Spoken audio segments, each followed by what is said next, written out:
and how to arise it. We've been at this a little bit in the beginning, but today we have very good reason to revisit that. And as always, we will start just getting in the mood with a little guided shamatha meditation. So let's all take a deep breath to disconnect from our daily life. Exhale through the mouth.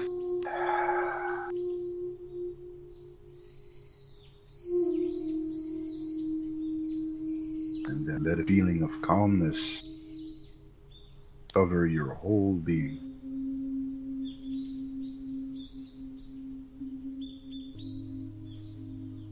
And have like a warm water feeling just enveloping your entire body. And then let's just start scanning from the tip of our head, every little muscle, every little tense zone, to release it. So we'll start with our scalp, and then bring our attention to our eyebrows, make sure tension's there. The eye areas, let's relax our lid, allowing them to fall naturally. Whether they're fully closed or not super relevant, it's better to keep your. It's fine, it helps you disconnect those. Then we relax the back of our head, area around ears. You're wearing glasses, you want to rub that a little bit, release tensions. Let's relax our cheeks, the entire jaw. Make sure your lips are slightly touching, but without clenching. Your tongue should rest naturally against the palate. It's okay if some air can pass through your mouth. It's good when we're meditating to breathe naturally in the belly more than the chest, and inhale through the nose, exhale through the mouth. And now we make sure that our head and our neck, spine are all aligned and straight, because otherwise, as we sit and as time passes, we may create more tension, actually, something for ourselves. And then you want to relax your chest. Make sure that your arms are laying naturally in your lap. The chest is open, soft. Relax the upper back and the lower.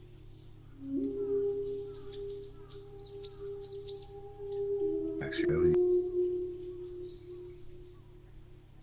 Then make sure your legs are providing a good platform, so that you're not cutting circulation or anything like that. And then relax all of your limbs. So your arms from the shoulders down to the ends and fingers. Then you can relax thighs, calves, feet and toes. Make sure you're grasping at anything. You're holding controllers. Well, of course not drop them, but you can relax your grip a bit.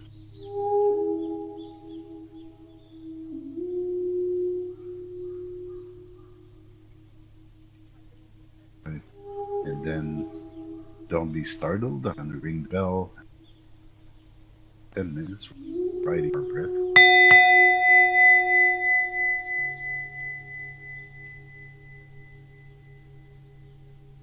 So it's simple. We want to breathe in naturally, breathe out naturally, while our attention is following. And the actual meditation is not following. The actual meditation is when your mind wanders.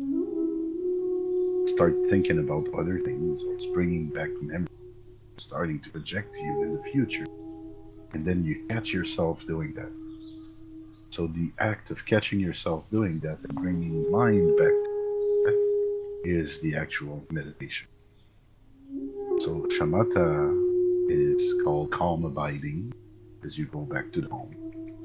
It's called the peaceful meditation as you go back to peace. It's called the concentration meditation because it makes you a master of your mind. But all of these relate to the fact you need to develop some kind of awareness, some kind of one mindfulness of what's going on inside of you, and you consciously choose to bring your attention back to the object of your choice. In this case, we use the breath, as the breath is always with us. So let us just ride with. Let's try to become the breath and nothing else. That we are fully, fully concentrated.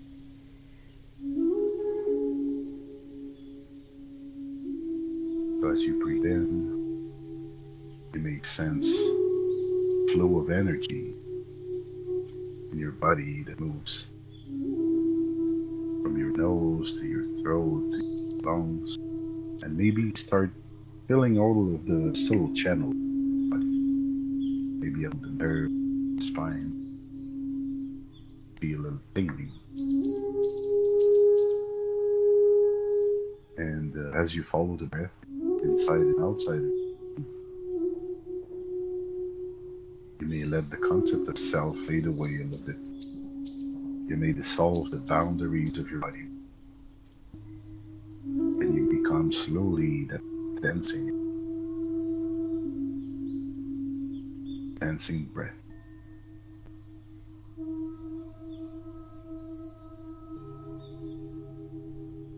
Breathing in, feel like you're expanding, and breathing out like you're contracting.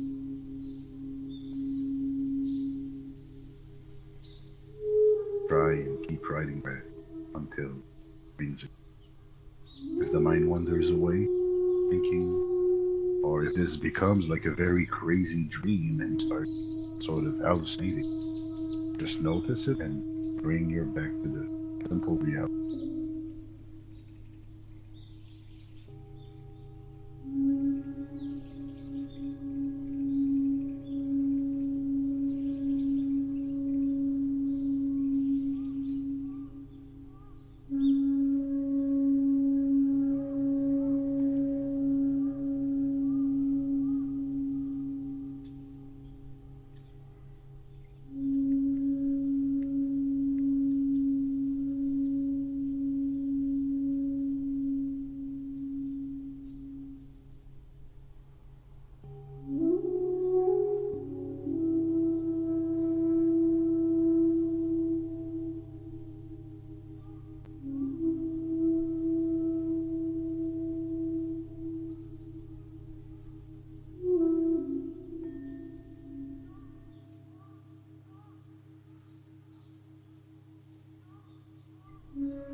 Okay, let's come back to the world a little bit.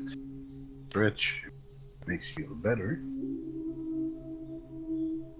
Uh, Hope you were successful in your meditation.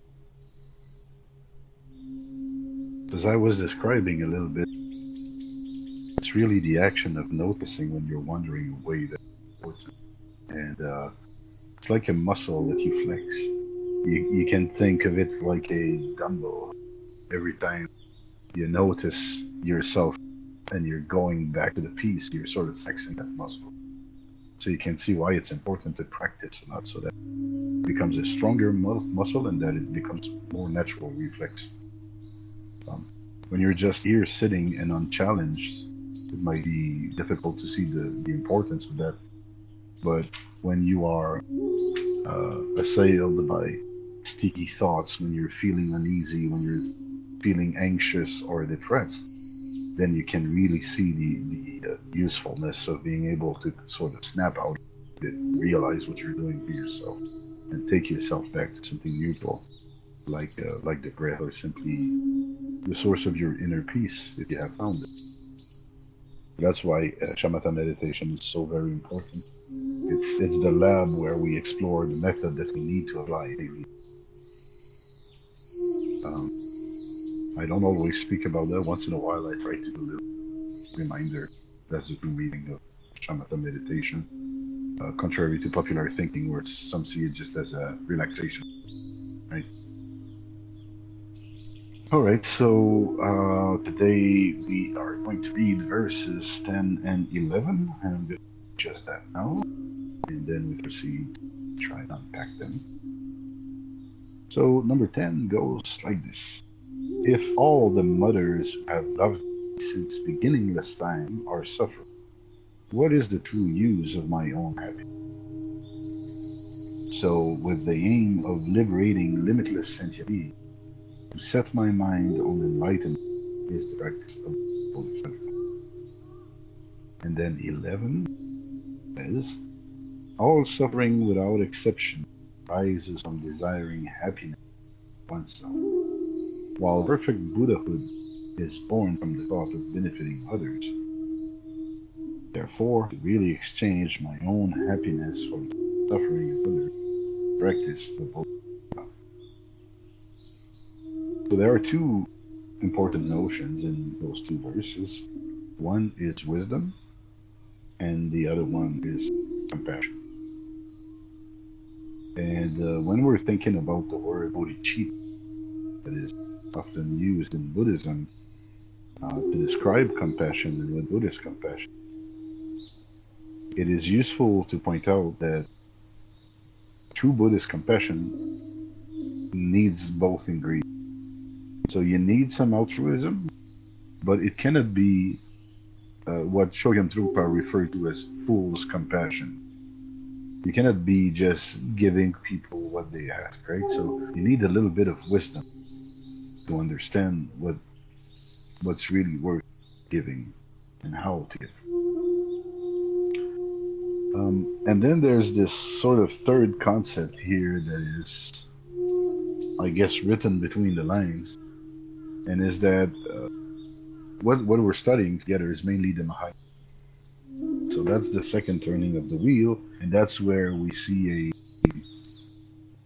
a philosophy that goes a little bit beyond the individual. There is sort of a cosmology being born in Mahayana, and this entire notion of compassion and serving others is also born during the second turn. Um, the first turning of the wheel, the Hinayana path, which are the early teachings of the Buddha, was more sort of saying, look, the Buddha was saying, look, I have found a way to end my own suffering, and I'm going to teach you how you can end yours. So it was a very, almost like a cake recipe, like apply that, and you'll be free from suffering yourself. Now, although it seems fine, uh, Buddhism kept on aging, and more philosophers got involved with it, or more practitioners and everything. And the Buddha himself thought it, and his ideas evolved. And at some point, he sort of realized that maybe to just end the suffering for myself is not. In fact, one that achieves that is called the an arat, traditionally in Ayana. You could think of them also as like enlightened hermit beings that they are very stable. They are very difficult to shake and traumatize because they have perfected their practice, and so they're the masters of their own heart. They're the masters of their own. However, this arat power could be misused. Um, let's say that you don't have a great sense of being ethical, and that nothing that I do to you really matters because you're just like water. Take your shape back immediately after. So, just as much as it has the power to cut the suffering, it can in fact cut all suffering.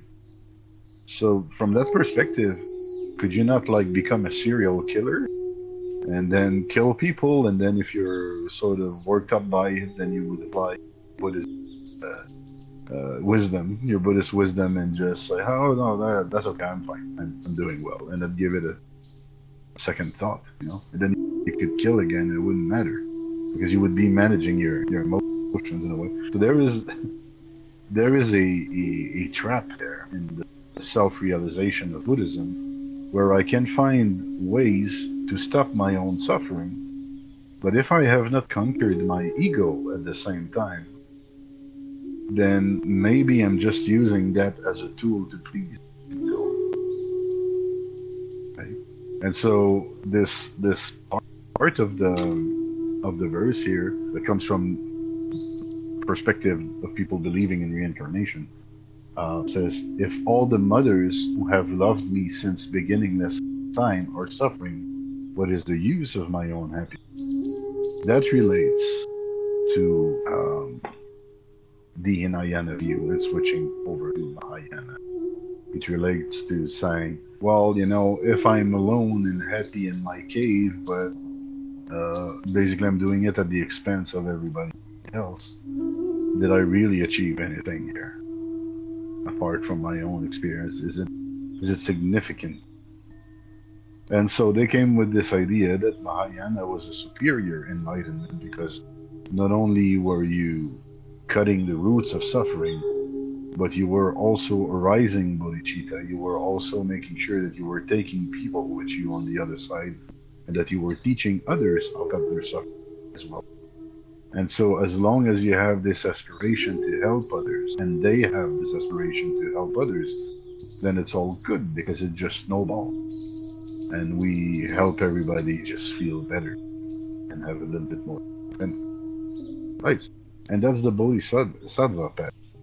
That's what a spiritual warrior does. Ending their suffering, ending the suffering for all, helping others get to the teaching. And so that's the central teaching of Baha'i radio. Now, this idea of every being my mother at some you can believe in reincarnation, maybe you don't, but uh, here's this thing. I think we all believe in equality.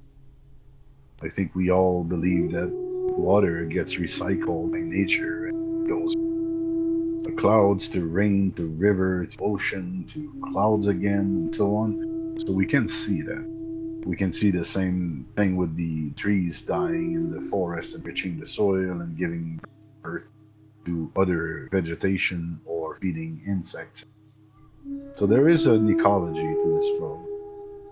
Now, let's imagine that our consciousness is a little bit of fairy dust that we sprinkle on it, and that everything is conscious in the universe. So, and the fairy dust is also recycled.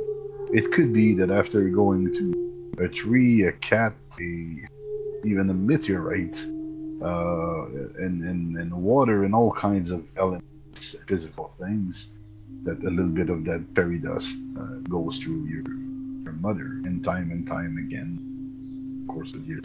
So basically, Buddhism says, there's sort of no beginning to times. It's been a cycle forever.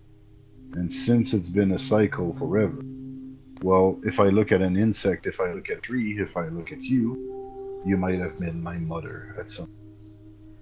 And monks use that concept, that idea, in different. Um, One way that they use it is to cut desire. If they see a beautiful woman and they start feeling some sexual desire, they are given instructions to imagine that it's their sister or their mother. Um, and thinking of that, sort of tells them, okay, it's not proper. It helps them take control of those impulses. Um, Another way is if you see somebody as your enemy. If you feel ungrateful towards somebody or simply indifferent, then to imagine them as your mother who sacrificed for you might bring some gratefulness back and might warm things up a little. Um, so there is this thing. Um, Another way of looking at this Mahayana thing, which is my personal favorite, looking at the mission of a Bodhisattva, is to sort of try and visualize the impact that we can have on the world. You by now know that Buddhism is a lot about managing our emotions, managing our beliefs, and the way we have programmed ourselves. Understanding that, undoing that to some extent. So we can imagine if I manage to conquer my own programming, if I regain my freedom, and if I do it in a way that is a bit altruistic, well, what happens when I teach that to another family unit? Let's say I teach that to the father of another family, and he learns to control his own emotions and his own experience of life, and all of a sudden, his entire family feels a little bit more peaceful. He's less hectic. He yells less. He's less conflicted. And then this guy teaches it to another family. Like every time, let's say we're just affecting 3 to 5 people in each family where somebody undergoes that transition, we're removing a little bit of conflict from each of those families. And maybe we get to teach a little bit to 1 or 2 other people that are also going to affect 3 to 5. Well, you can see that if we did that enough, if any bodhisattvas, if sufficient bodhisattvas walk the earth, well, we can see that it could have a profound impact, and that the next generation would probably be less traumatized. They would live through less violence. They would, society would become less conflicted. So that's the mission of the bodhisattva here. But I think what's really amazing is that when you think about it, and you imagine that less and less people suffer in the world. Let's say we achieve that objective. Let's imagine the fully enlightened society. So nobody suffers anymore. Nobody is conflictive anymore. Nobody is doing anything that's conductive of division and so on. Then what happens? Well, enlightenment disappears. Because enlightenment is not required anymore. It's like a medicine that would be there to treat a disease that disappeared. It's like if every one of us had medicine against polio in their pharmacy. And there is no polio to treat anymore because it's been eradicated. So enlightenment exists only because there is still suffering in the world. And the bodhisattvas have a mission only while there's suffering in the world. And therefore, this entire altruistic quest is for that, but it's also sort of a self-defeating in the end, as they would leave the world in a state of oneness, and the divisions between nirvana and samsara would disappear. They're all illusions anyway. I don't know if that helps you to think of it like this a little bit, but when I'm thinking about the Bodhisattva mission, when I'm thinking about bodhicitta, it's sort of that thing that okay, I want to combine the wisdom of knowing that everything is an illusion, that it's sort of a fool's errand. But at the same time, I want to combine that with an aspiration that I don't want people to suffer because of those illusions. And so, because you know that these are illusions, and because you care that they suffer right now, sort of fuels your mission to help people and to do it skillfully, right? So this is all often compared to the masculine and feminine principle. So the skillful means um, is the part of the man, and the wisdom is the feminine energy. And we are complete human beings only when we manage to marry the feminine and the masculine very well, which is symbolized by the Yabyum iconography of Tibetan Buddhism as well, where you see the feminine and the masculine principles in union. Um, yeah, so I guess that covers a little bit the part of why it's useful to set your mind on enlightenment and to walk the path of the Bodhisattva. You have any questions or commentaries about this part?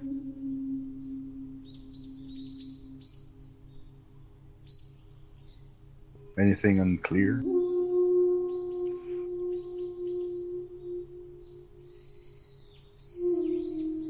Is it you, Julia?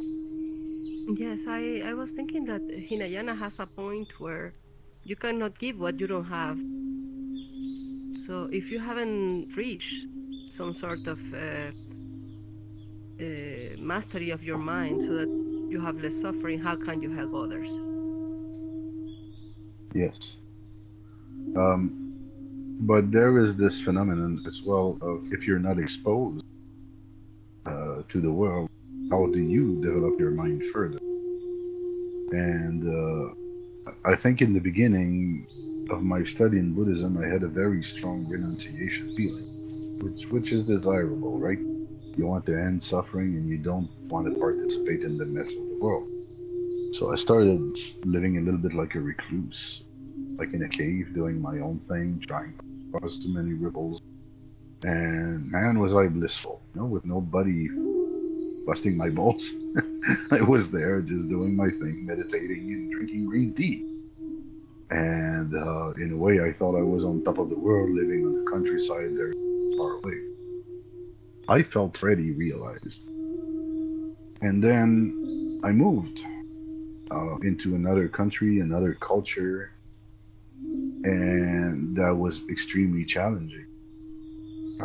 I could not enjoy the peace and quiet that I wanted in my cave anymore. I and it's impossible to teach like your way of life to someone in a few words. So basically, they are resisting it, and they want you to adopt their way of life pretty much everywhere you go. So I guess I was thrown into chaos for a couple of years.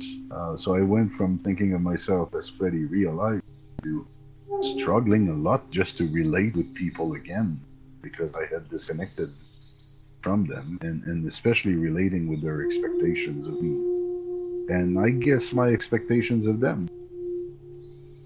And then I had a lot of stuff, a lot of juice to practice with. Right? That's the real guru is there. Anything that challenges you or that rubs you in the wrong way, you can use to work and become better. So I've had it pretty intensive for a while, and I sort of realized at some point that none of these people were badly intentioned. Or none of these people wanted to cause problems to me. They were just being themselves with all of their happiness and distress and everything good and bad about them. And that my realization was pretty much worthless if I could not deal with that. So the path of the Bodhisattva quite honestly, starts as a, for a lot of people, as a fake it till you get it type of thing. Like people will be there serving and speaking softly and looking like they're all spiritual and everything, while they don't really get the true meaning of bodhicitta. But as they're faking it, they keep studying it. They To serve you sort of need to step on your ego a little bit, so they are creating the frustration. So, and that is why so many people also are leaving sanghas. Some people don't attend very regularly. They come while it's cool and it's a social club, and while it fits a purpose in their life. But where their life is going good and the practice becomes a problem, then they move away. So this idea of vowing to be of service your entire life can be scary for people that are a little bit more indulging mode. But if you're sticking at it, if you're trying to do your practice, if you're regular, if when even when it hurts a little, you stick to it, then it furthers your realization because it teaches you how to deal with ego. Especially if you're trying to follow something a bit rigid, like say the Eightfold Path, that's bound to create a lot of frustration. So there was once a realized master who asked me. He said, "Do you think the Eightfold Path is the way to enlightenment? Because of the good habits it develops, or is it just a way of frustrating the ego until it breaks?" And we had a little chat about that, and we both concluded that it was both. It is a pointer to the life you could have, but meanwhile, while we're not fully realized, it's just a way to frustrate the heck out of ourselves and give us ways to practice. So the real guru is there. It's not the teacher in front of the room. The real guru is the frustration that we expect, that we experience. And in fact, dukkha, the real translation of dukkha, is not suffering. It is actually frustration. So if you're in a cave, you're blissful, you're smiling all the time, and you're never challenged, you probably are as enlightened as a fool would be. Uh, there is a quote in the Bible that says, or was it the New Testament, that says, "Blessed are the simple-minded, because I don't like God's kingdom is theirs." I know it in French. I'm sure I'm making a very bad translation here, but that's the thing, you see, this works both sides. Either you are simple-minded because you are enlightened and you are not trying to cause any problem to yourself, or you are blessed because you're so freaking dumb that you think that you're perfectly right, and you're blissful because of that as well. Right? So that's sort of how I look at the beginning of the path and the end of the path. We all start as fools, and we can finish either as fools or as great masters as well. Does that make sense, Julia, what I'm saying there? Yes, thank you. Okay, so I would think that people who are in the Hinayana path are very disciplined and they follow rules, almost like monastic rules. well, not necessarily. It's not necessarily the case for all practitioners. Hinayana is also practiced in certain countries as popular religion. And apart from going and lighting an incense stick, you have no guarantees that they're practicing very well back at home or any given. So that's also the thing. If you're practicing Hinayana or Mahayana or Vajrayana, uh, if you're not doing it wholeheartedly, then your practice will probably just stall. Or if you're not bringing all of the ingredients, you will probably stall as well. You won't make a cake without eggs, right? There are some, or without flour, at the very least, there are some ingredients that you absolutely need, otherwise it won't happen. Right, so moving on to the next verse. I'm going to read it again to refresh our mind. All suffering, without exception, arises from desiring happiness for oneself, while perfect Buddhahood is born from the thought of benefit of others. Therefore, to really exchange my own happiness for the suffering of others is the practice of the Bodhisattva. All suffering, without exception, arises from desiring for self.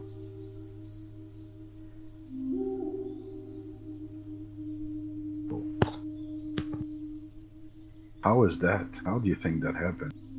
How is it that desiring happiness I'm causing trouble?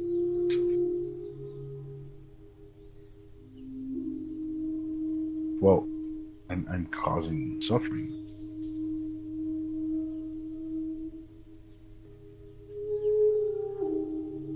Yes, Medlish?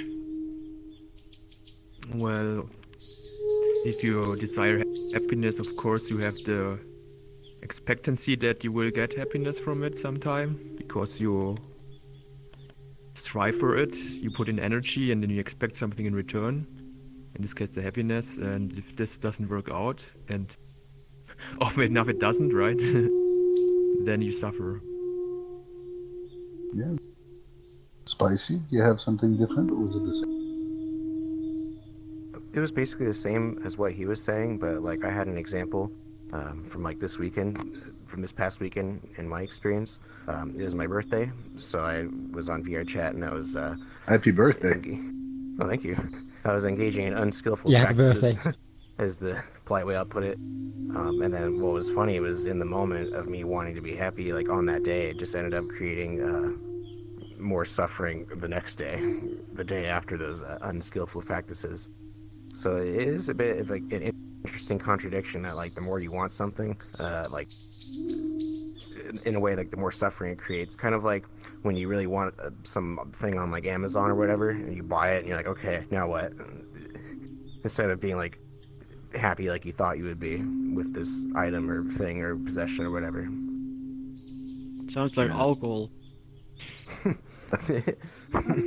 That's what it was.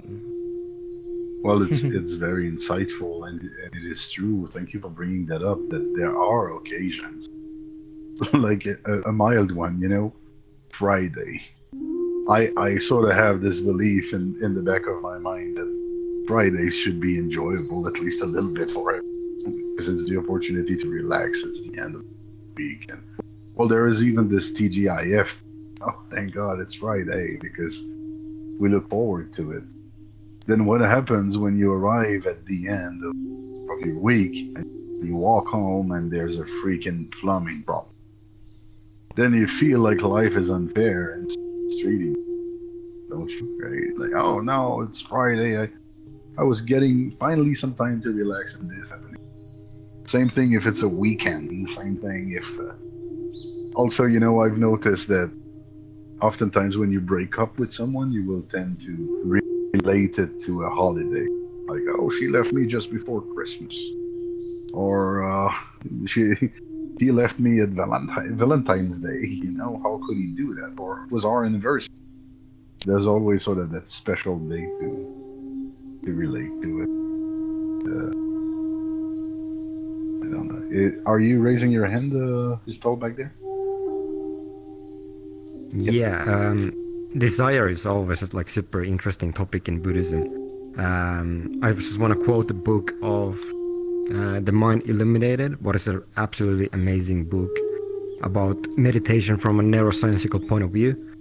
And in this book it says that as paradoxical as it may seem, the craving to avoid suffering and the pursuit for pleasure is the actual cause of suffering. Well, this is exactly what I was about to chip in myself, is that the minute that you desire happiness, you're pretty much screwed, because desire itself is a state of dissatisfaction. Desire itself is an expression of suffering. If you don't want things to change, then you don't desire it, right? And one of the funniest points I think in Buddhism is basically if you're desiring enlightenment, what do you think you're doing? You're basically causing suffering to yourself. Right? And that's what brings more contemporary expressions of Buddhism like Zen to say and to conclude the practice of Buddhism is to just sit, or it is just being. Or as I always, I don't remember who said that, but I thought it was genius. I read it a long while ago. They say it is just to be. And then they say even BE is too complicated. It's to be, just be. Just the letter B. You ever saw? Yeah, I just like to say that like usually Zen Buddhism is good for nothing because you're doing nothing. I like Oh my, that's good. And for those that are not familiar with Zen Buddhism, it is so minimalistic. You know, they sit you in front of a white wall, looking at nothing, and you're supposed to do nothing, think nothing, and the only thing that it will focus you on is like your posture. They say, hold your mudra very well, just like you're holding a delicate egg. Make sure you're not breaking it, and that your posture must be perfect. And imagine you're a brand new practitioner, and you say, "Hey, I want to learn about Zen," and basically they would tell you, "Okay, come here, sit in that corner," and then you'd ask, "Well, what else?" "Well, nothing. You just sit." Well, what am I? What am I going to learn here? Oh, here you're going to learn about sitting. Really? I'm going to learn about sitting? Yeah, perfect posture. And you're like, what the heck? what is the deal about? I'm gonna ace this.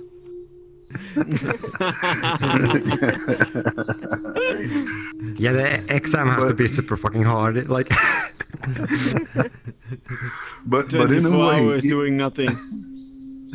but in a way, if you can be fully content about nothing, you are enlightened, right? And that's sort of the catch-22 of Buddhism. And you know, there are moments on the path when you're like, oh, why am I doing this freaking pointless practice? I know the end game. You know, I know what did I just have to do nothing, and I'm there. But then there's something craving into you, like, but I want to hear more teachers. I'd like to go to India and maybe go to that retreat. None of that is necessary. And you don't need the special dress and the special cushion and the special mala and the magical statues and everything. You need nothing.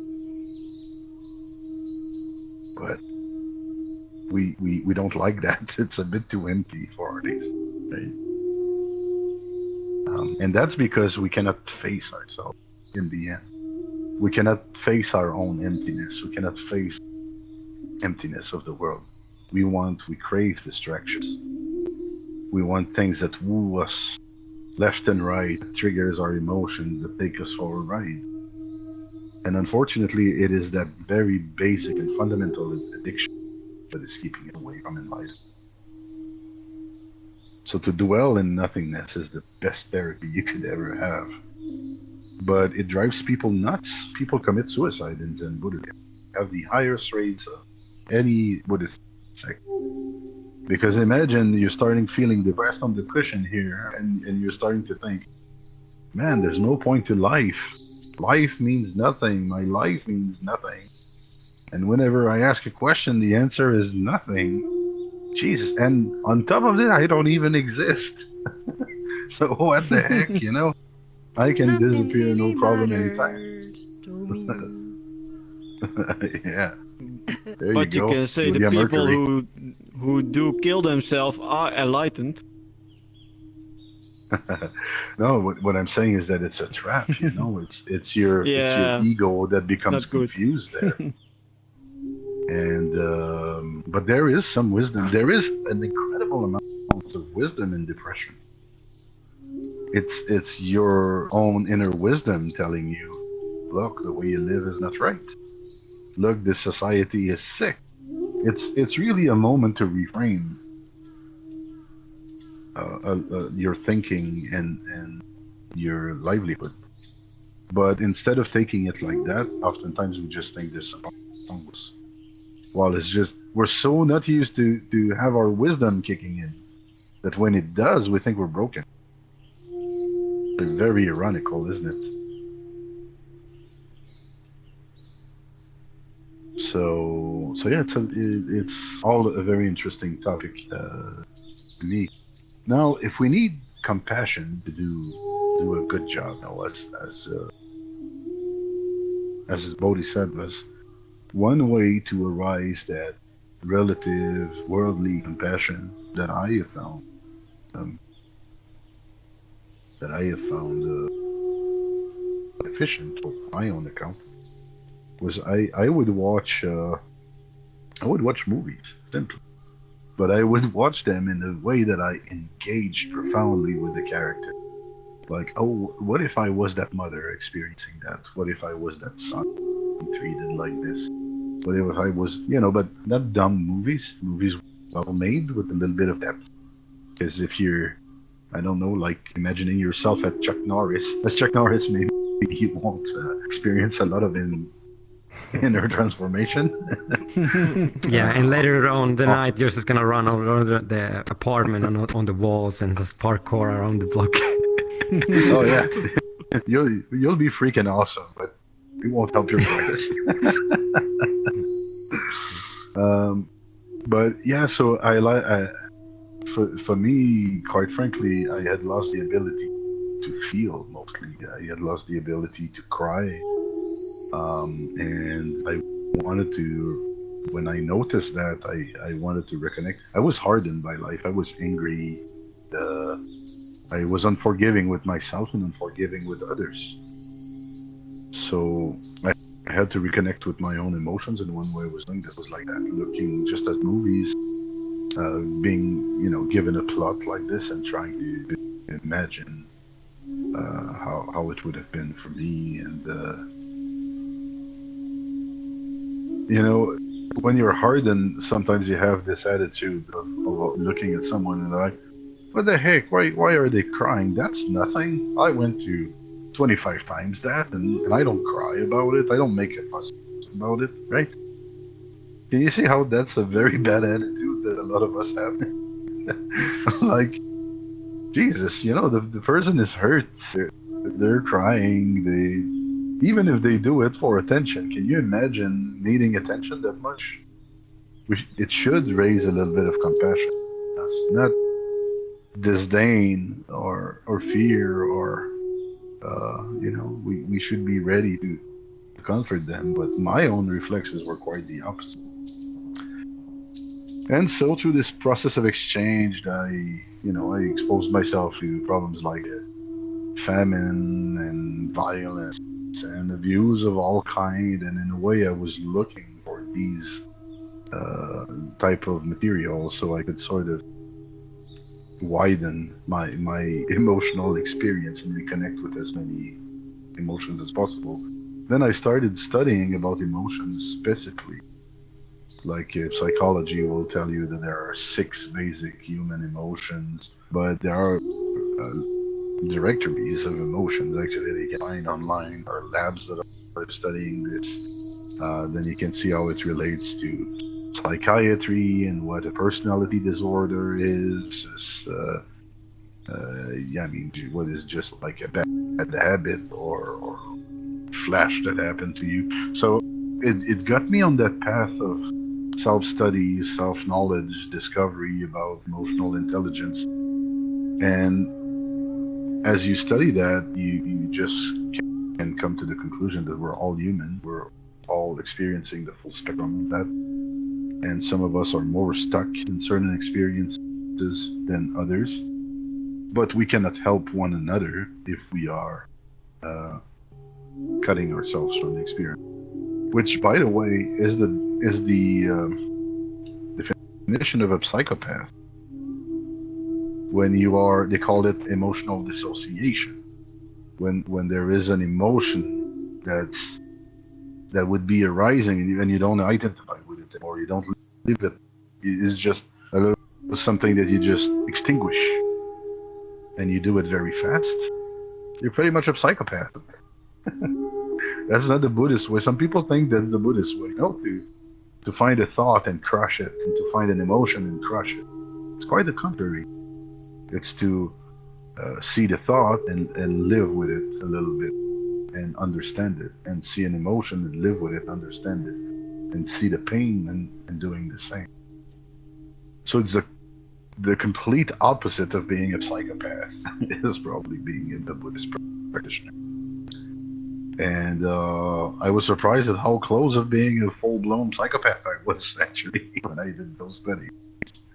And unfortunately, I believe I'm not alone. I believe a lot of us are burying a lot of emotion, are suppressing a lot of experiences for all kinds of dumb reasons, like, holding a job or meeting the expectations of the neighbor or whatever. So regain your lost vulnerability and sensitivity. It's very important. Yeah, Bristol? Yeah, a lot of people, when they suppress their emotions and watch like movies or play a lot of games, what they actually encounter is alexithymia. It's quite common, especially with people who play games, like the inability to understand emotions and other people's emotions, and especially their own emotions. And it's just the advice of like sitting with your emotions is like something much, much more deeper than it's just like, I'm just gonna sit with me being sad. It's actually something that opens up your entire worldview in a completely different way. Because it's like, I just heard that when you play games, like the part of your brain that goes through emotions is like shuts down. And like when you watch movies or do like these kind of activities where you're actually different, actually not like involved, like that you can be hurt. So I think that the more, if you play a lot of games like for multiple years, you can actually like not understand emotions anymore. You start to But sort I'm of not really sure. disassociate from the people you're playing with, essentially. Yeah. And with your, now it's especially a your own social emotions. experience on top of it, so that's a very good point. I'm not of that generation where have massive online multiplayer games.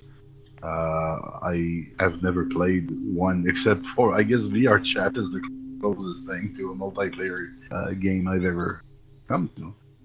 But I can imagine playing like Call of Duty, and instead of shooting NPCs, I'm shooting a friend, and I can imagine the stretch that it requires emotionally and intellectually to be able to do that. Not only this, people are competitive, so I take it that there's a lot of insulting and cheering and a lot of involvement sometimes, but you do it in a way so that you win, so that you can crush the other.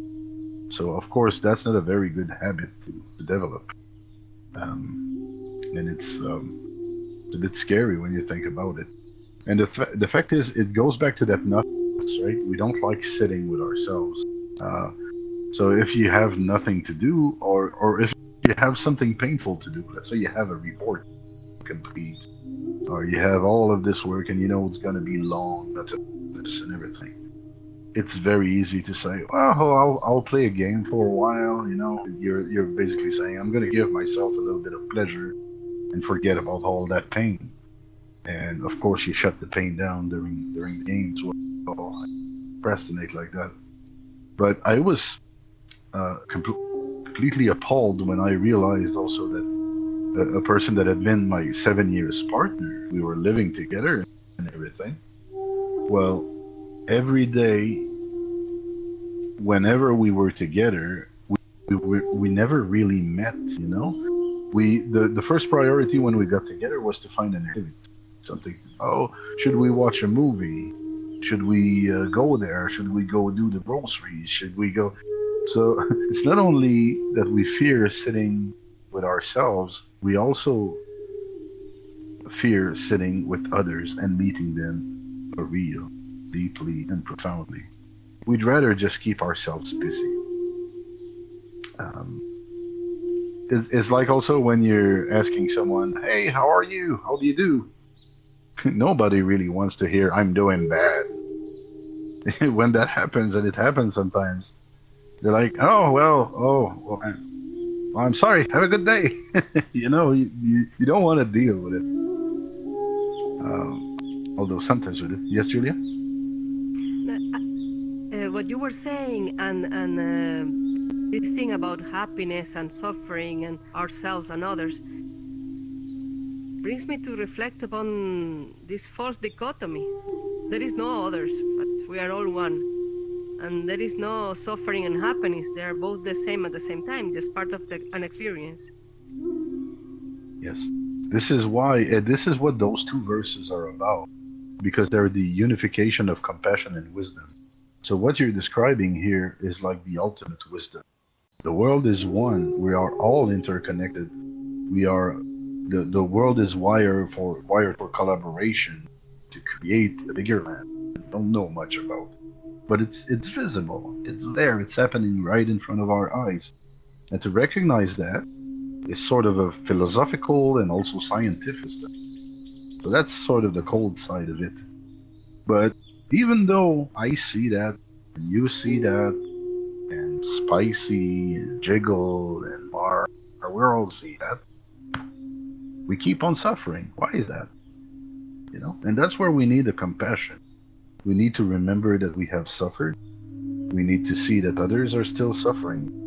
We need to know what it means to be connected to our emotions and to experience that. And we need to remember how terrible that freaking thing is when you're stuck in it. A depression is no fun. And anxious disorder is no fun either.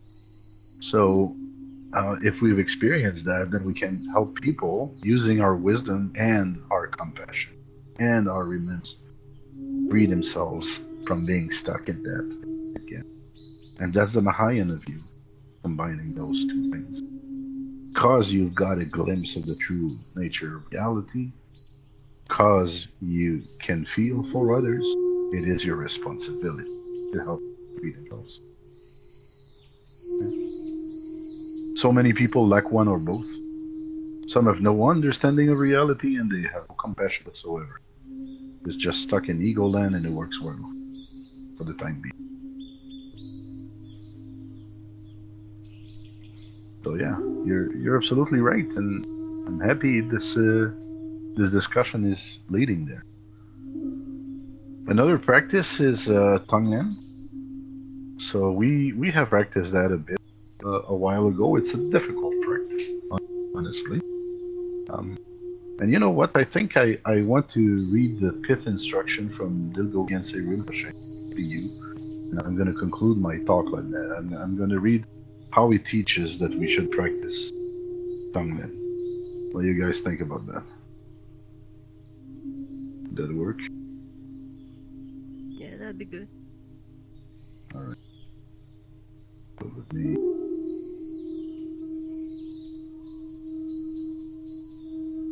Let me find the right page. Yes, dear. Okay, I'll start with this paragraph here. He says, there are some extraordinary pit instructions that explain in more detail how to make this practice. First, it is important to start by arousing deeply felt warmth, sensitivity, and compassion for all beings. Imagine we're meditating now, right? We're relaxed, and that's sort of how we're preparing to start. To do so, begin by thinking about someone who has been very kind, loving. In most cases, this could be your own mother. Remember and reflect on her kindness, how she gave you life, how she suffered the discomforts of pregnancy and the pain of childbirth, how she looked after you as you grew up, sparing no effort. She was ready to make any sacrifice for you and put your welfare before. You see, when I said that they are using mothers quite a lot for compassion, is a good example.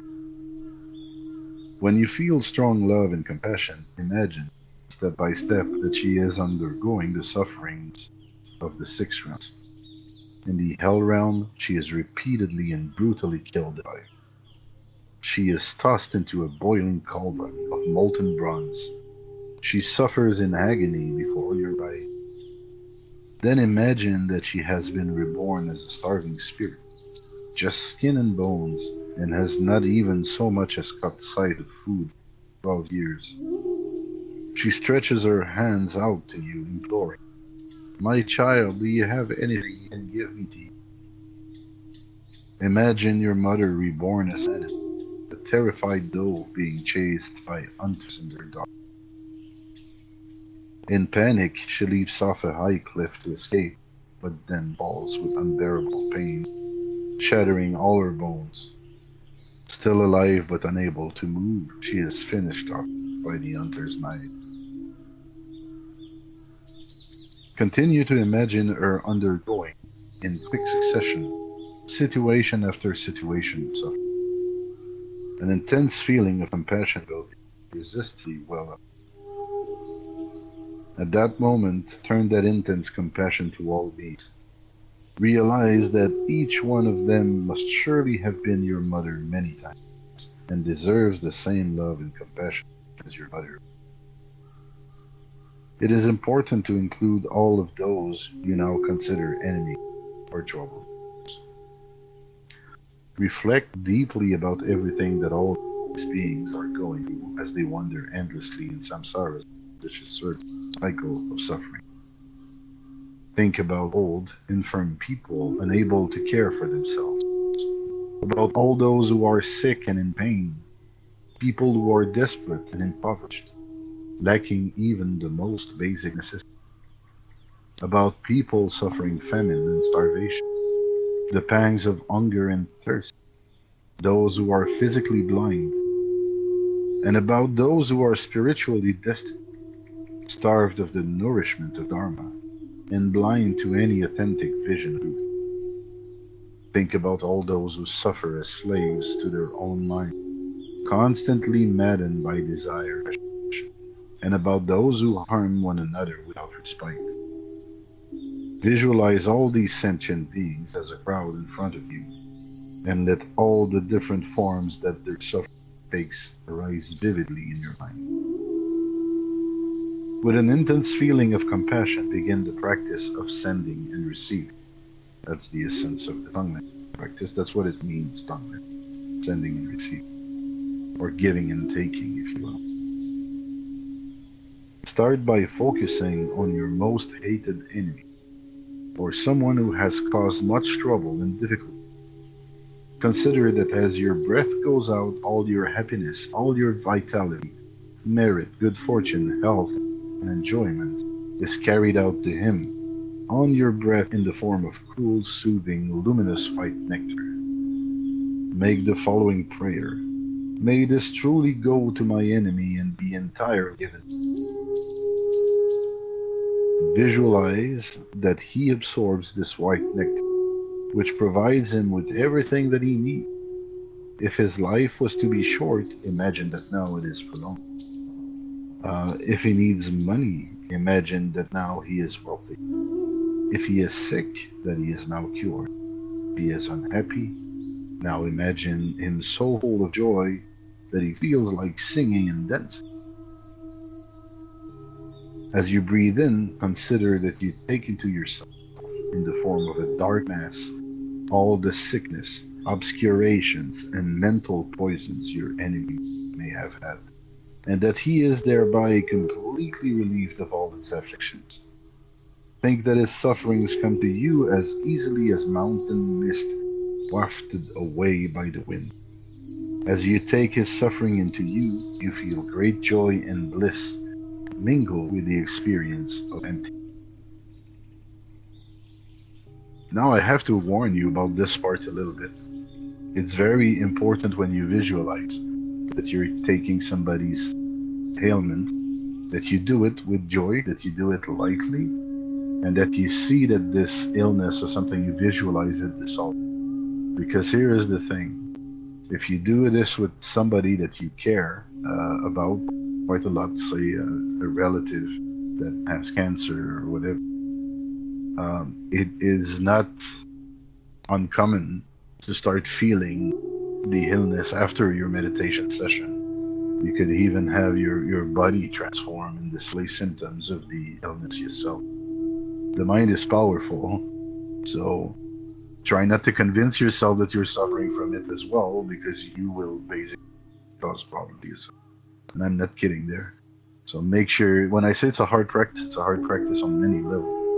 First of all, it's not fun to imagine torturing people that you love. Second, it's not easy to feel compassion for enemies. Third, there is danger here to get out of it feeling very bad if you're not applying the pit instruction to the letter. And if you do it well, you can carry on by doing the same for the infinity of beings you are visualizing for you. You can send them all your happiness and take on their suffering. And you repeat this again and again until it becomes second nature. Now then go, Kinsei keeps on by saying, you can use this precious, vital practice at any time and in all circumstances, even while engaged in activities of ordinary life, whether you are sick or well. It can be practiced both in and out of meditation sessions. By constantly practicing the exchange of self, you will teach the very core of the practice of compassion in the bodhicitta. So we can imagine that if we have that reflex, let's say we meet, I don't know, a young person disabled in a wheelchair, and it touches our heart, we can have the thinking of, and it's sort of easy in a circumstance like that. It's like, oh geez, I would take that upon myself. I'd like you to be well, and practice it in a way like that. You can do the visualization and sort of try and bring some comfort, at least in your mind's eye, to that person. Sometimes visualize that your heart is a brilliant ball of light. As you breathe out, it radiates rays of white light in all directions, carrying your happiness to all beings. As you breathe in, their suffering, negativity, affliction has come toward you in the form of a dense black light, which is absorbed into your heart and disappears in its brilliant white light without a trace, relieving all beings of their pain and sorrow. Sometimes visualize yourself transformed into a wish-fulfilling jewel, radiant and blue like a sapphire, a little larger than your own body, on top of a victory banner. The jewel effortlessly fulfills the needs and aspirations of whoever addresses a prayer to it. You could think of yourself as a genie as well. It's also wishes. Sometimes visualize that your body multiplies into infinite forms yourself, which go to the hells and throughout the 6 realms of samsara, immediately taking on all the sufferings of each and every being they encounter and giving away all your happiness. Sometimes visualize that your body transforms in clothes for those that are cold and need clothing, and into shelter for all who are homeless. Sometimes visualize that you are calling all the spirits who harm beings in various ways. You give them your flesh to eat, your blood to drink, your bones to gnaw at, and your skin to wear. With compassion, consider that bodhicitta takes birth in their minds as they happily revolve in all of these offerings.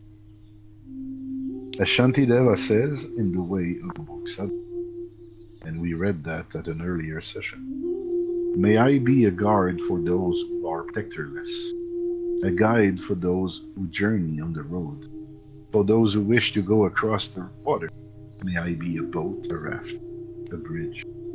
May I be an isle for those who yearn for landfall, and a lamp for those who long for light, for those who need a resting place, a bed, for all who need a servant.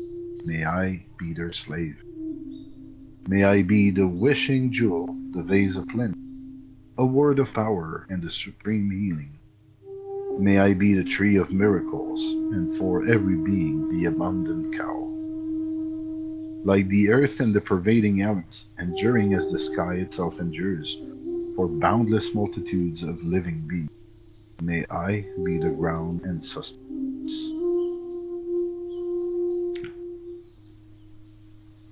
So I'm gonna cut it for now. These are the basic instructions for feminine. And I would like you all, I'm not gonna repeat the instructions because they're quite long, but you get the principle, right? You, first of all, connect with your own compassion, thinking about what you love. Second, you use that compassion and direct it towards all being. And then when you're in sort of that expansive state, um, you can start thinking about their suffering, and you do an exchange of black light and white light. So basically, you take their suffering in and you solve. Now, one way that I find more practical and sometimes is closer is you could take a family member or a friend or someone that you know is suffering, and either you imagine them struggling with a problem that you know that they have, or simply it helps me to visualize their face in a state of distress, like they're crying, they're having a very bad time. And for me, oftentimes that's sufficient to arouse my passion. I don't like to see my mother or father or brother or sister crying, right? So if I start imagining that, immediately there's something that makes me want to do something about it that arises in me. And you can use it like that as well. Send them some peace. So you can start with yourself as well. If you're having very dark feelings, um, you can wash them in the light, in your light, and give yourself a fighting chance. Give yourself some compassion and a little hug from me to me, a little pat on the back. So these are all ways. Some like to do it from people that are very far away and move closer to home and self, and some do the contrary. They go from themselves, but try to sort of touch the entire spectrum of friend, fools, families, and even animals. Yes, spicy. It kind of sounds like to me like the Buddhist version of like walk a mile in someone's shoes. Yeah, except you're doing a mile every day.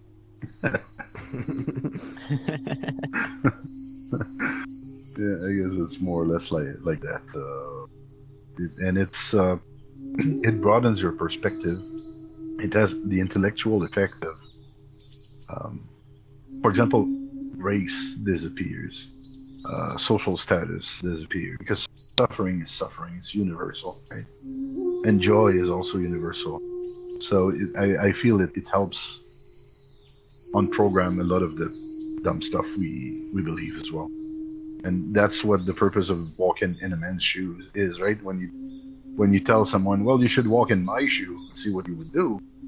Well, you're basically telling them, well, if you saw things from my perspective, you would think otherwise. And so, yes, there is some of that as well. Um, yeah, Oh I dear. guess he walked.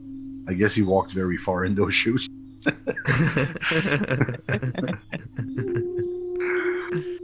All right. So, long story short, I just wanted to invite you to do our next 20 minutes of meditation as a tongue meditation. So, get what you thought made sense from this entire teaching here, and let's do a little practice. Um, if you start feeling scared, if you cry, if you start smiling on the cushion like a fool, these are all good signs that you're doing it right.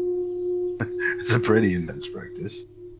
So go ahead and try and connect with those emotions and that compassion.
If the practice is somewhat difficult, you might have a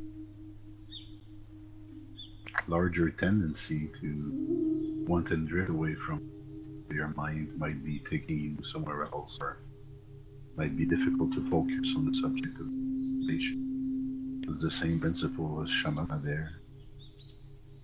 Patient, bring yourself soft.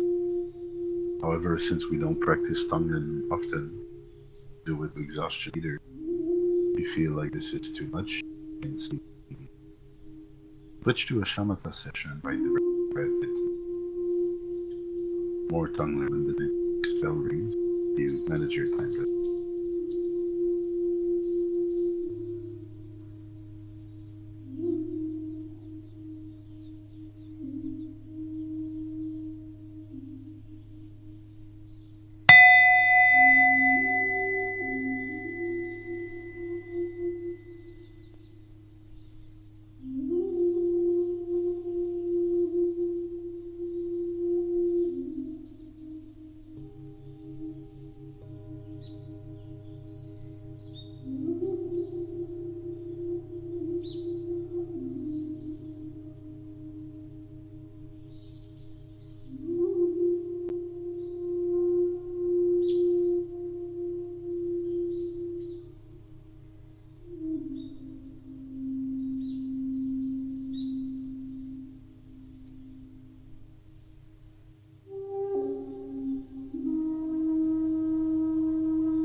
Little stretch. Good idea. So how was it? I'm curious to hear you were successful in that your tongue practice. What you got from Very relieving.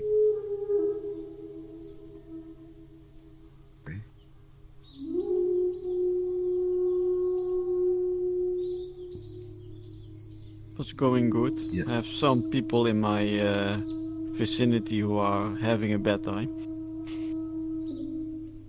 How practical. How about you, Midlish?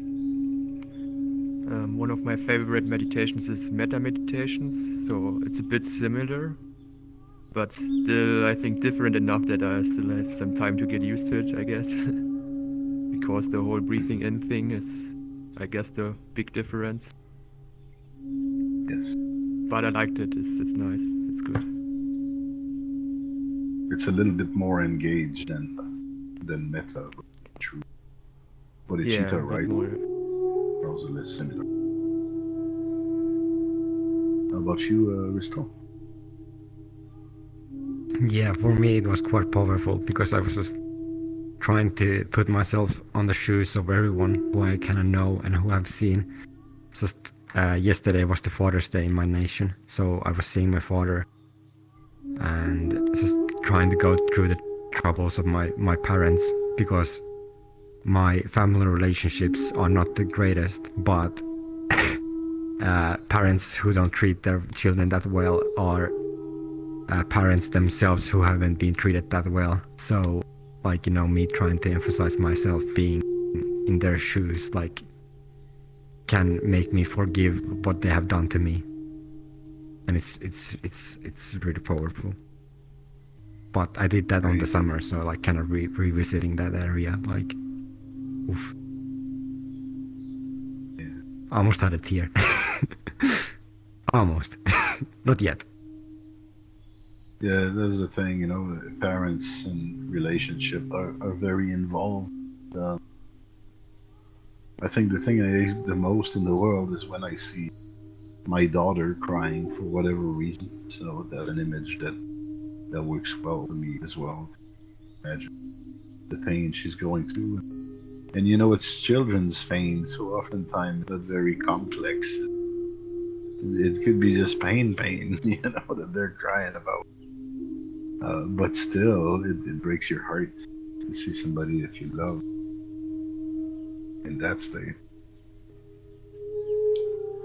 Oh yeah, and then it was really powerful for me to go through the troubles of my dog, of my parents' dog.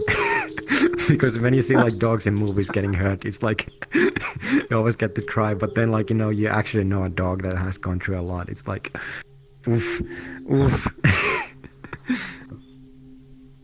Right. Yeah, that's a good insight. Good insight as well. We just our pet, no? Or the fact that our pets have short lifespan and that we won't get to enjoy them, you know, long. And yeah, there are many ways to. Yeah, and then they're sort always of- like so cheerful and happy, and like they always cheer you up, and like, you know, even those creatures too, like, you know, also like feel suffering too. All right, so for those that it was the first time, then consider yourself initiated to Tonglen meditation. It is reputed as one of most powerful techniques of Tibetan, especially if you feel dissociated from your emotions, or you feel like you're carrying a lot from your youth that you have buried. You're trying to be strong. Like if you identify with this idea of being strong and irreproachable and making it against everyone, definitely do a little bit of Tonglen meditation. Suffer. That will help. It's we see vulnerability as something bad, but it's actually something really good. What makes us human is capability of being empathetic and connecting with others. Anyway, we have 10 minutes left. I wanted to know if somebody had something to share from their week, maybe with the group, or if you guys wanted to discuss anything, have to.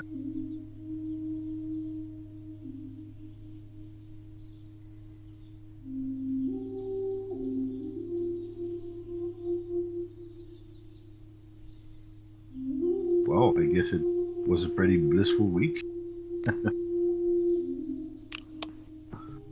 Yeah, Bristol. Oh no, Dragon, you can go. Oh, Mostly wanted to say that I've been going through a lot actually the last 2 weeks. I'm mostly trying out a lot to find purpose, find happiness, find something, Really, a lot have been striking me this last 3 weeks, and that's one thing that really helped me now. That was Drum gave me an insight on meditation, how you do it, and at least for this weekend, I have managed to relax, and I want to try out more of these stuff because I'm still trying to find my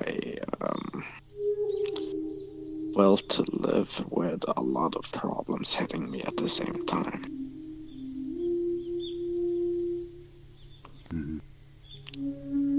yes, it's very important to have the right tools when things become chaotic around us. I will be happy to share everything I know to help with that, and I'm sure the other members as well. We all have our, thank God nowadays, my life is easier than it's ever been. I was born in a lot of struggle, and it took me decades to get out of it. And trouble could come back knocking at my door tomorrow morning. But I'm very thankful and grateful that now I can enjoy a little bit of bliss. I suppose that it also allows me to take the time and communicate it with you guys and discuss those things.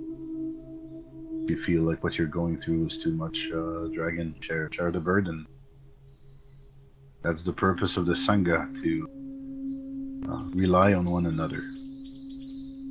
And the only thing I could tell you right now is that tough, when and we all live in it together. Yep. One thing I could tell you is that when bad, unexpected things hit, sometimes our reflex is to resist what is happening, and sometimes to fight back.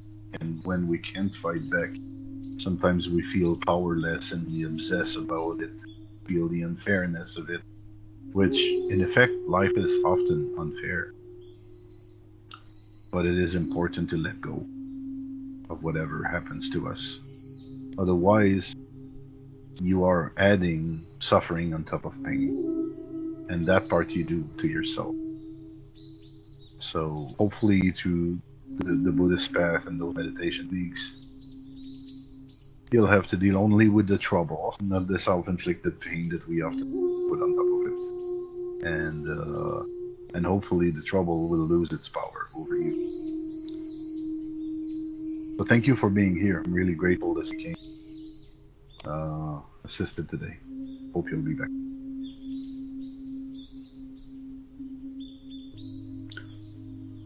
All right. Anything you wanted to add, Risto? Oh, well, I just have some family issues as myself, because like my family is heavily Christian. So like, they kind of started to know that like I've been studying a lot of Buddhism. So like, it has kind of like started to make a small little fracture in my family between me and my family members. But I think I will be able to handle that over the years, like, that they can actually like try to respect me as I respect them. Yeah, I think you mentioned last time that your parents are Christian practitioners. Am I right? Yeah, they are Pentecosts. Oh, okay, yeah. That might be difficult for accept that.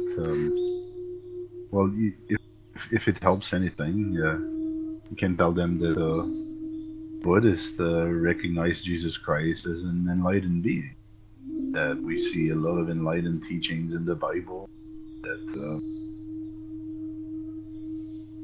these things can coexist. Yeah, but right? they don't really want to like listen in the first place. Like, you know, it's like even me mentioning that, like, you know, I'm studying Buddhism, then I, like, you know, then they already have like this entire, like, you know, idea of what it is, like, you know, even though like I asked them like how much time they have spent in that, like, you know, well, maybe 5 minutes in their entire life. Right. So yes, they are loaded terms, and yeah. if it helped, don't call it Buddhism. No, we don't owe anything. I was reading this week a quote from someone that said, "The world needs more Buddhas, not more Buddhists," and I think that's pretty accurate. Right? We need. It doesn't really matter what method you're using to open your eyes. It doesn't mean that the method will be suited for everyone. But what is important is that you open your eyes and you know, try and make your life in this place a bit of world. And if anybody from any religion disagrees with that, I'd like to hear their case, you know, because to me that's the purpose of religion and spiritual path, to make this place a little more bearable. So don't think much of it, quite honestly. Just do your own thing and avoid labels if you can. If you talk about love, maybe you'll relate. Yeah, that's true. That's true. Yeah, because I remember hearing that like a true Buddhist is a person who doesn't call themselves a Buddhist in the first place.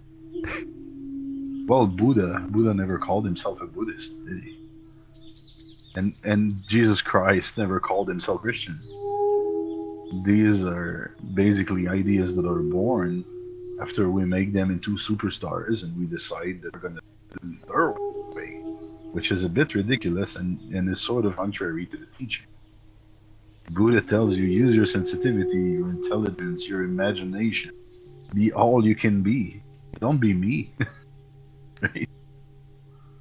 And and I don't think any Christian wants holes punched in their hands either, or to be nailed on the cross. That if anything, Jesus Christ gave examples of what not to. Right? He showed us what would happen if we're living in foolishly. But in Buddhism, that like there's a lot of like, you know, trying to get rid of labels like, you know, race, age, gender. So like, you know, there's like in Tibetan Buddhism, I remember hearing that they have like these games during like breaks between the monks, and like, you know, the games are like, you know, paradoxical things that they ask each other, and then you have to like super quickly like come up with an answer. Like, you know, one question that they ask is like, you know, is a white horse white? and the answer is no. The white horse is not white, it's a horse. Yes, the white is the horse. It's the white that's a horse. It's not the horse that's a white. yeah. In the end, Yes. isn't it just color? Well, not even, and that's the thing. They do that, and it's the Gelugpa sect that does that more than anybody else in Tibetan Buddhism. And they debate. They're basically, this game is about seeing that every opinion are invalid, and that the ultimate truth is beyond the grasp of human words. So they come up to one another with their understanding of reality, and your job is to always sort of find the contrary point of view. So again, it's like putting yourself in somebody else's shoe, or playing devil's advocate, to say, no, you know, that opinion that I might like follow, it's false, right? A lot of Buddhist teachers, when they start teaching, they start by saying something. They start by saying something that, look, I said something last week. I may say the contrary today. Don't think much of it. I will contradict myself all the time. And the reason, and the reason for that is that they don't Hypocrites. believe in no, but they don't believe in opposites, right? For That's so example, rubbing. frustrating. No, but the example I always give is that if you're rubbing an apple from the market, that might be a bad thing. But if you're doing it because you're broke and you want to feed a dying child, geez, by all means, rub the apple, right? And no matter what the consequences, it might be the thing to do. So everything can be looked from a different perspective like this, and concepts like good and bad and black and white are pretty basic. It's morals for the ignorant as far as I'm concerned. True wisdom works with shades of gray. Well, anyway, that was our time for today. So thank you all for coming. I will hopefully see you next time, and it's been very good having you, hearing and learning from you again. Have a great day. Take It's a care. pleasure. Have a great day. Yeah, Yes, same for you. dedication, Julia.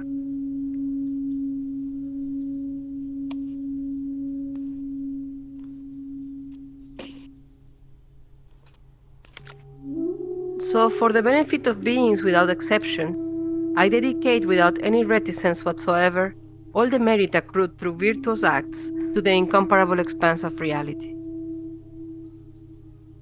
Thank you again. Thank you all. Namaste. Exit. I love Thank you. all. Thank you.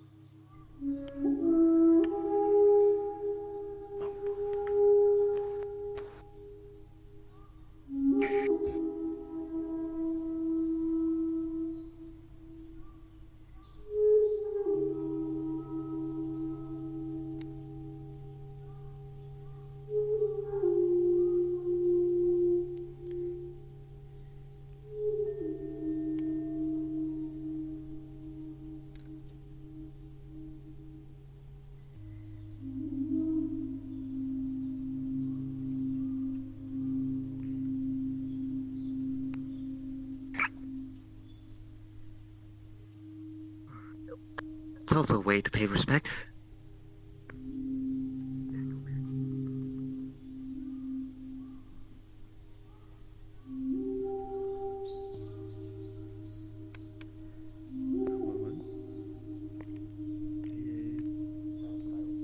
Can we already speak or do we have to wait?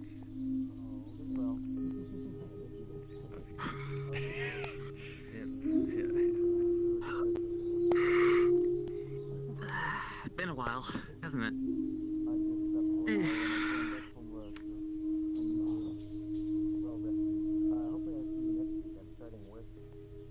Give it a take, this is probably one of the better reunions, I guess. There we go. How you feeling today, man? Good. Not enough sleep really, but for like 5 hours of sleep, pretty good, I guess. Guess you joined me, and I then nearly you fell came asleep once along. during meditation, but after I had this and I stayed awake, it was like There's nothing only against meditations. If only anything, going it's up. more Like, relieving I than became anything. more and more awake and more energetic after that. I actually tried kinda like this. it. Pretty cool. You became a Buddha. This was one of my first sessions. It was about Woke up from a dream. Mine too. Finally awake. How about you? I understand the about you? principles of meditation. I had those moments as well where I was falling asleep. Mostly the inner reflections Yeah, not enough and sleep. acceptance of That, who you that are. second meditation where we were Yeah, doing, it's really nice. Tongan meditation. Do you also use a VR world to do I was meditations? really drifting about in my mind just because my mind was so sleepy. I'm very new to this, I but need to try it again because this same time's thing. been really working. Maybe it helps. Yeah, do try it again. It's I pretty have done it about What 2 or was that 3 other one you mentioned? times Meta? in Worlds, but most of the Meta, times yes. I just sit in my bed It's in also real called life loving with some kindness music, meditation. some Yeah, calming right, music on the exactly. headphones and This just was the word I was looking for. It's go basically through the same. I what mean, I there's was always taught the first different time. kinds of ways you can do both of these meditations. Basically, it's the same like you're Yeah, sending nice. That's also quite nice. loving place. kindness out to people. I have a basically. lovely Imagine You're going world to breathing work out where part the- of the Tonglen, What? I guess. Yeah. I also have a It's really more nice easier. world which you can meditate in if you want. These types of And you meditation. don't tie it to on the Ooh, breath, doesn't so sound it's not, bad at all, it's not doesn't it? bodily too, right? So it's more mentally. So I think it's easier to keep track of, I guess. It's a beautiful world. And it's supposed to like give you I can imagine. Really enjoy this By the way, world. vulnerability. love Is the that look. what it's supposed to do? Compassion, nice, huh? basically. Sensitivity, I guess, Yeah. would be maybe a better word too, but Got it also from yeah, a friend vulnerability. once. Like you have to open up to feel that, right? I really like it. Yeah, it is. It looks Because wonderful. like in Christianity, like they use prayers to like. And you send have love and, like, a prayers to Ready other Player people Me for avatar, sin. or But I looks just like feel it. it's a little bit more powerful. Hold so on. the thing that you do It's is that, Tifa. It's Tifa. Yeah, it's you Tifa. try to. It's Hmm. well. Yeah. It's made in I Tifa. work with the Mind Illuminated book. It's on my bed. I It's can't get like a any avatars neurosensical from book, Tifa to like my account. It's meditation really from a weird. neurosensical point of view. From a person who has meditated for 40 Have years, you- and like he has PhD Hold on a in minute. neuroscience. In that book, they explain metta meditation. Is that a like, VR in chat 4 account pages or is that a pretty Steam much. account? But it's like the first VR thing chat. you do is like you try to. Then I have understand that, literally like, no idea all how, why. beings, like suffer, all beings like Exactly that. have sometimes ill will. I literally logged and in all on Tifa beings with want my to find account and I loving kindness, uploaded the and ca- then all beings want to be the truly avatars, happy. And I the don't first get thing is them that, like, in you my go through screens. those, like first you enter But meditation. Like, Give it a maybe take. it Have you does- waited? like, Have you the waited best way until that you they're can fully to uploaded emphasize before the you reading join of the into notes, your account? or whatever is your meditation object, and then you Yes. from that you jump Only to I the also topics have one at a time. First you want to other creations which I like, uploaded from make the feeling thingy. of Wait, erratic Are and you suffering okay? from your life, Oh, like as there it powerful is. as powerful I as found my possible. Tifa. Then when it's super powerful, then you go to the next one. That like you They're wish not to at the be, top. They're like, lower at the bottom. like outside of suffering, Oh, and then I thought they you would be wish at to my not follow your creations. will, and then you wish That's to be better. loving kind, and then you wish to be They have a truly Why section do of I their have own. such those emotions, then Why you do I have take such a dark skin? the closest people that are to That's you, probably and because then you go set through your those, skin like, color the to people dark. you love the most, and then you try to send that love, those feelings to them, to them, and then you go deeper and deeper. No, and then, because the end is like trying to my send that to the oh people yeah, that I'm you a hate. little bit. I Then tan. you, like, gain I'm compassion brown. to all those Don't need to get to the sun. and then nature, and then the universe itself, and then you become like I love blue. Everything is and blue. then in the end, you actually. Here's the when you thing, have, like, blue is the my lucky end of killer. the universe, then you come back to yourself. Oh, nice. It's really easy to not Blue love little yourself. window and a blue Corvette, and So, everything is blue for me inside and wishing that outside. you can also, like, eradicate suffering from your life and being loving kind to yourself. And wish you The only one thing I need to do is to paint my house blue. Yeah, also Especially the loving I have a yourself. blue- it's I have a bit blue hard, car. I guess, because it's also why I start basically with family and friends have first. blue Because balloons. it's easy to develop Yeah. like loving kindness with friends instead of me. So I go there first. I need to and paint then everything later inside come blue. to myself when I already have this loving kindness in my mind and my feelings. And need to choke myself, then I all can those also get efforts blue. that you mentioned, No. you then like into Please don't do that one. Please That's don't. a terrible idea. You can add me on Discord. Yep. I can send you the book for free on archive.org. Yes, the very book is good. like Yeah, 400 you pages Also long. need to put on Yeah, some it's hair. 400 pages long, but you can just go to the loving I- kindness, like, meditation. I now It's not now really It's also, bad. like, an absolutely amazing I book now on have a meditation, goat like, sick how to actually do it since a few months. in a little bit more, like, Because small I ways, got- not like I- as, like, I got corona and I'm in a rock choir.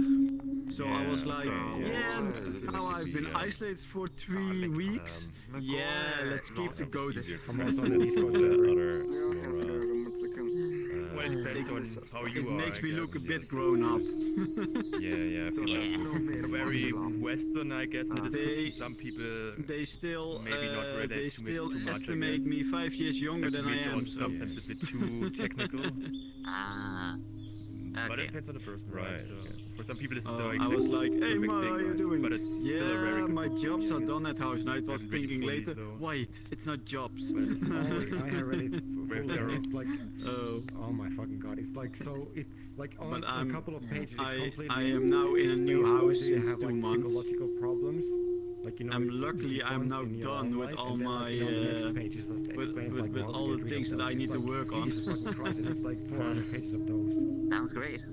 Oh, right, okay. In case you wonder what's such- the next thing on this list. Straight to the point. No, It's no, such an old yeah, house. It's It's really terrible. powerful. No, really, no isolation. Mind illuminated. Let me add you. Yeah, wait.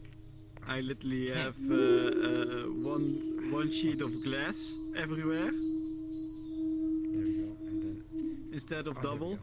Okay. Yeah, you can also buy the book if you like the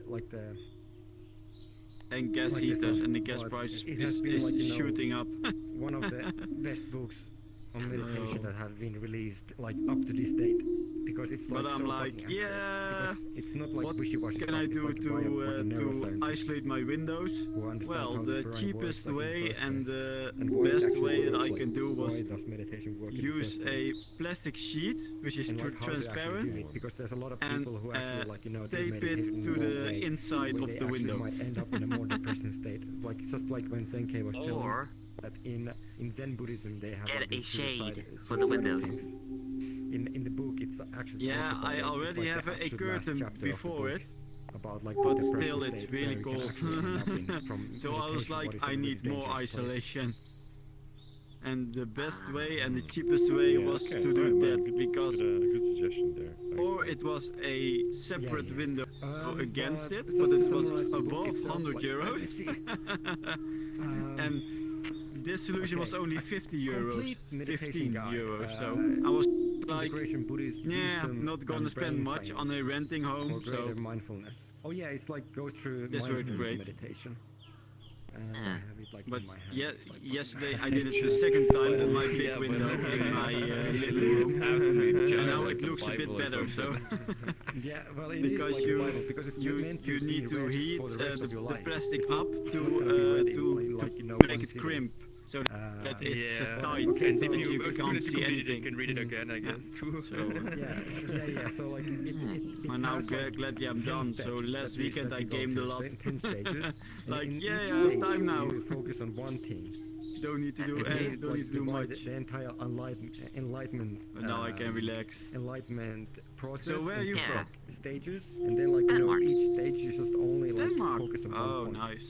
And then I want to it visit also, like, Denmark you know, sometime. In every part, it also talks about the brain. It's a really We'll- nice How place. humans know in the We'll first get place, there one and how day. do we know like the reality itself in And the it's first not Give place. it a far take. away. Like really powerful, because like even in meditation centers they don't even know I'm in the how the Netherlands, human so- brain even works, and he like okay. even has like insight that I has think never been told 8-hour before. drive. Like for example, I don't like, even know how that far the drive is. human It's not mind that can- far. It has two ways of knowing things. It's only It's through really fucking Germany and like it can some other focus on country. a specific thing, like just like the eyes. When you focus on a like, if you have a coffee mug, if you can put the coffee mug in your Levatania or hand, so.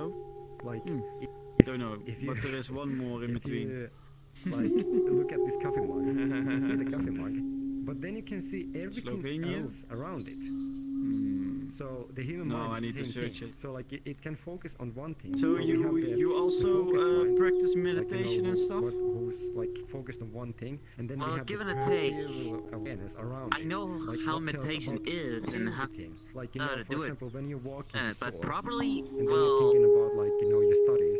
I then you're only know focused on the studies, self-reflections but and you can such. still feel your like walking, breathing your nose, like all the sensations knowing are how still there. another but you're person, not how to walk in feeling another those. person's You shoes cannot see comes them. just naturally